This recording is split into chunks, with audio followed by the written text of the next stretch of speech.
What's up, bio students? This is section 2 notes out of our evolution unit. Today we're going to talk a little bit about Darwin, and as you can see, how he's going to kind of present his case on evolution. Evolution is considered a theory, but there's a lot of evidence that he brought about that kind of made people's heads turn in a time when, you know, evolution was kind of a topic that went against what a lot of people believed and still believe today. So, by the end of this lesson, there's a couple of things that you should have learned. Number one, you should be able to identify why Charles Darwin struggled with his findings and kind of what motivated him to publish his work.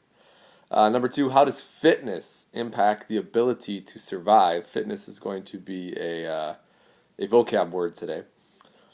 Three, what does survival of the fittest actually mean? Number four, how does competition for resources affect species? And last but not least, can you differentiate between artificial and natural selection? So let's get started. The original name of Darwin's publication was called On the Origin of Species. It's a great read. Obviously, there's a little bit of date slap behind this. I mean, it's an old book in terms of anything that's come out recently. But Charles Darwin, was as he was traveling, Galapagos Islands, South America, all in that area. He was filling notebooks with ideas. And he was looking for species diversity. So what that means is what makes us different as human beings. In this case, he was looking at the animal kingdom and what made it different. And it kind of really helped him identify this process he would later call evolution.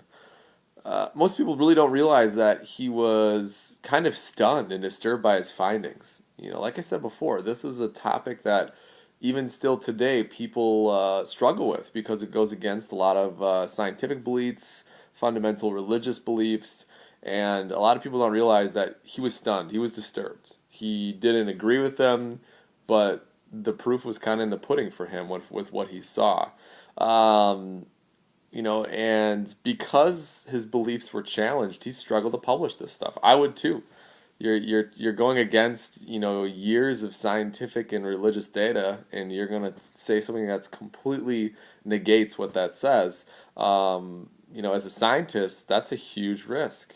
That's a huge risk. So he kind of held on to his work for a while, and he eventually received a short essay from an Alfred Russel Wallace, and he did similar research to what Darwin, was researching, and he stated some evidence in that essay that he sent to Darwin. And that's what really motivated him. He said, all right, I'm not the only person out there that has seen these things and believes in these things. And that gave him an opportunity to be like, all right, I'm gonna publish my findings. What this book proposed, in the origin of species, is that there is a mechanism for evolution. And that mechanism is called natural selection. So what he's stating is that evolution is driven by a certain process. And that's what we're going to dive in a little bit further, and that's our natural selection. All right, in order to get there, we got to talk a little bit about inherited variation as well as artificial selection, and we're going to start out with some of the major findings. So one of Darwin's major findings was that members of each species vary from one another. You look around in our classroom right now, we're all the same species, but every one of you could probably pick out 100 different variances: height, skin color, hair color, eye color. It does not matter. There's so many variances between us. So all species are not the same. Okay, within your species you have some variances. Here's some examples that make a huge impact in the animal world. Some cows make more milk. That's just the bottom line. Some plants bear larger fruit. So what Darwin saw was that there are definitely some species, whether it's environmental or genetic, that are better at surviving.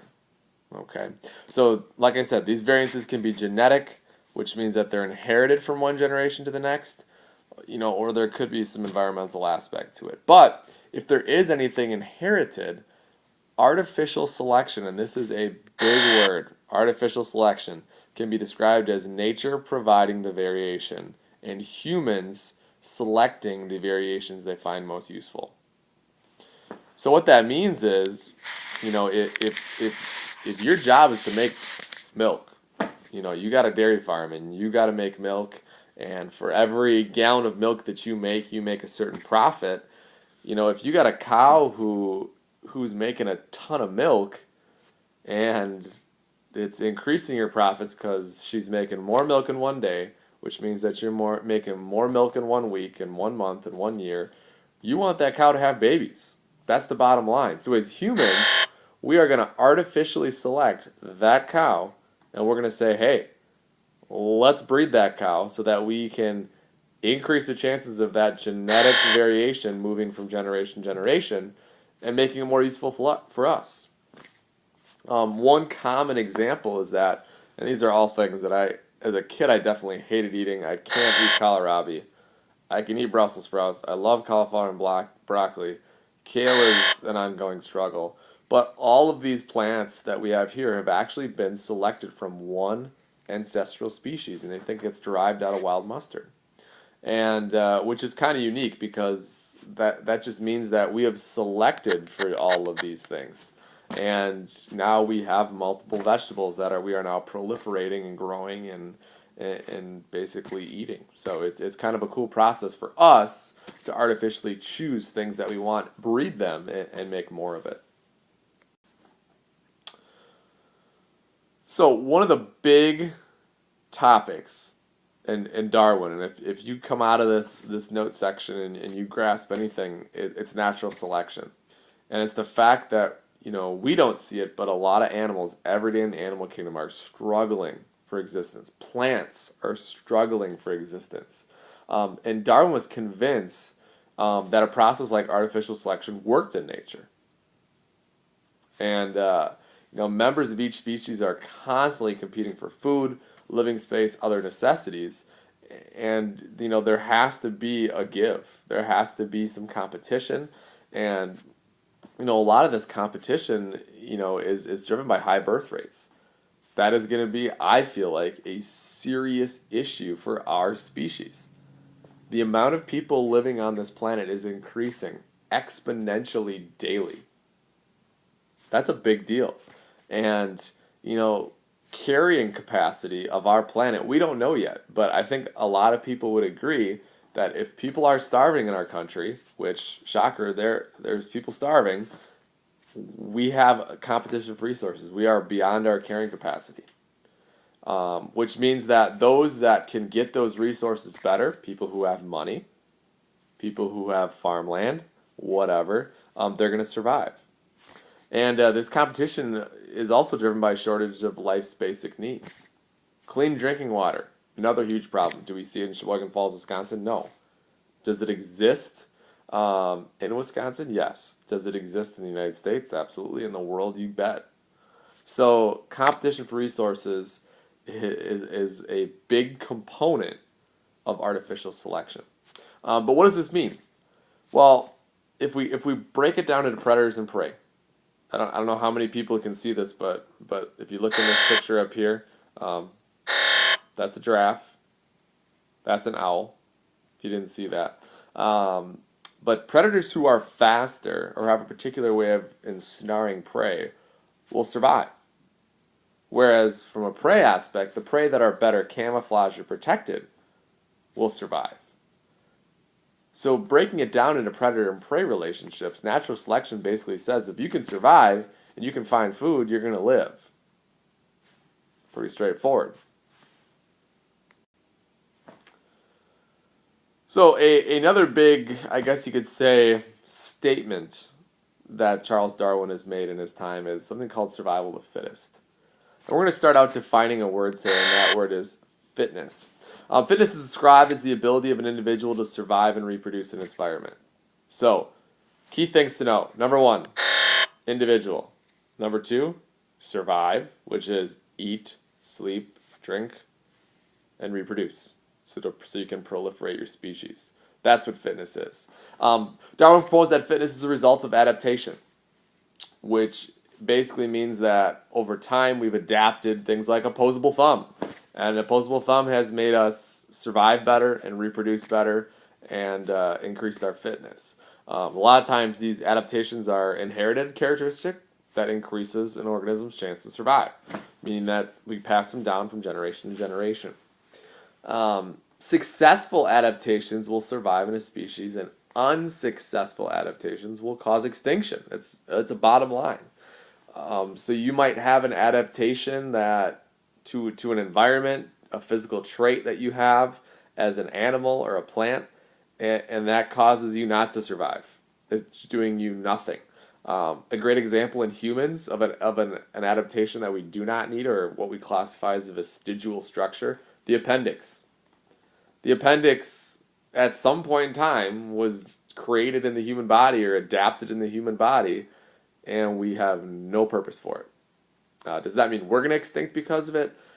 Probably not. It means that organ's probably going to become extinct. But the bottom line is that sometimes we have adaptations that help us, and sometimes we have adaptations that don't.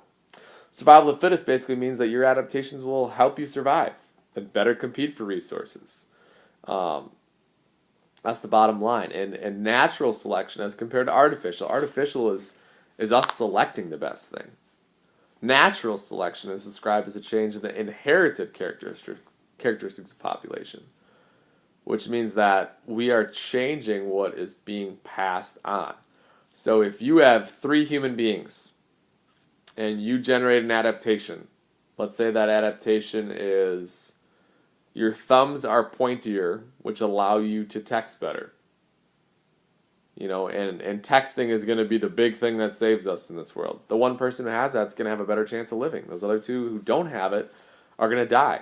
And if they're dead, they can't pass on that genetic information. So natural selection is keying in on all of these concepts. It's saying that, your fittest will survive. Your one that has the highest fitness will survive. Your one that has an adaptation that increases their chance to find prey or hide from prey will survive.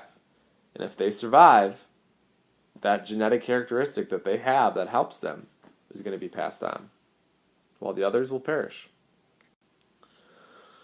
Whew. So what's the evidence? Well, there's a lot of evidence out there. And a lot of it, unfortunately, we have to look into the past.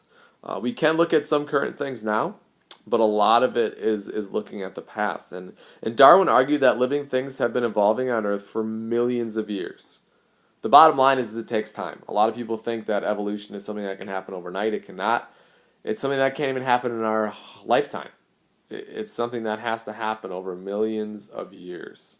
And so how do we make that claim? How does Darwin put himself out there and say, hey, natural selection, survival of the fittest, these things are running this mechanism.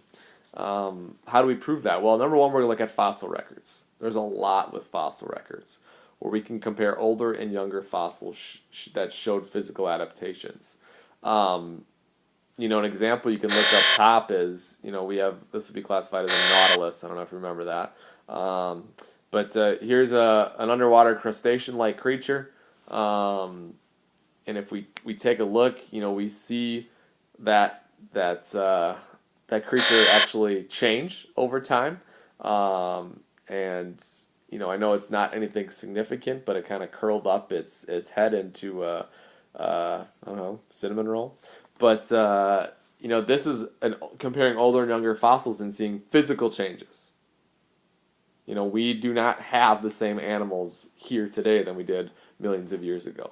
People can argue that for days, but if you look in the ground, we've dug these things up, they weren't placed there, we can see that, something that is older than another fossil is usually going to be buried deeper. So it's everything is kind of adding up with fossil records. The next one is called geographical distribution. And that is basically stating, different animals with similar features located on different continents.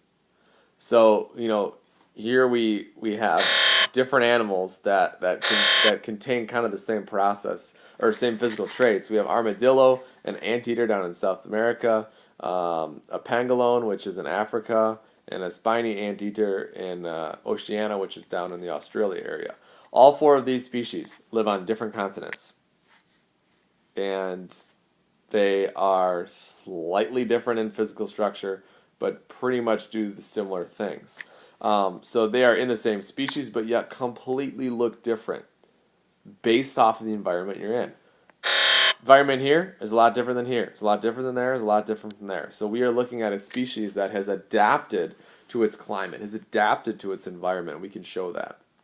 Last but not least is something that we can look at today. So this is one of the pieces of evidence that we can be like, yep, that kind of makes sense. It's not stating that we are the same thing as a cat, a whale, or a bat, but different mature forms that develop from the same embryonic tissue. When we bounce back to growth and development, we talked about the three layers of cells, the endoderm, the mesoderm, and the ectoderm. We look at that layer. In this case, this would be some of the endoderm creating your bone tissue. Looking at the humans, we have a humerus, an ulna, a radius, carpals, which is your wrist, metacarpals, which is your palm, and phalanges, which is your fingers. Look at the similarities between a cat. It's all there. Here it is in a whale. Slightly different, but you could still pick out those features. Here it is in a bat. Slightly different, but you can pick out those features. So homologous means the same, so similar structures that have developed, different forms, but from the same embryonic tissue. So those are three pieces of evidence. Obviously there's more, but those are the three strongest ones that help support this theory. So let's kind of summarize things. You guys put a lot of stuff down, and if you wrote all these notes down, you can kind of check through and see if any of this is repetitive, but I just wanted to kind of bunch this up into 5 bullet points that really summarize things. Number 1, individual organisms differ, and some of this variation is heritable, meaning it can be passed on. Organisms produce more offspring than can survive, and many that do survive don't actually get to reproduce. And because more organisms are produced than can survive, they have to compete for resources. It's the bottom line.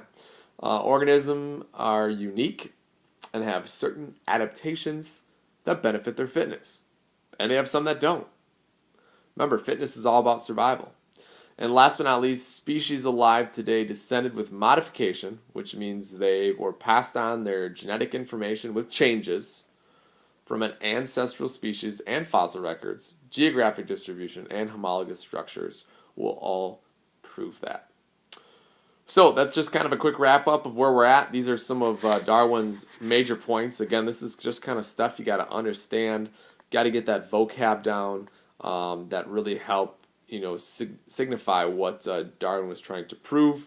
I know that this can sometimes be a sensitive subject, talking about evolution with our own personal beliefs and whatnot. One way to look at it, after teaching this for a while, is this is a theory. And, there's a lot of theories in science, and a theory, yes, might not be 100% true, but most theories are backed with a lot of scientific evidence. So whether this evidence is out there to support evolution or something else, it's evidence. And as a scientist or as a student in science, you have to understand that evidence is going to help prove things in our world. So if you have any questions, feel free to stop by, talk to your local bio teacher. Other than that, that is all I have for Section 2 notes. Have a fantastic day. Yago is out of here.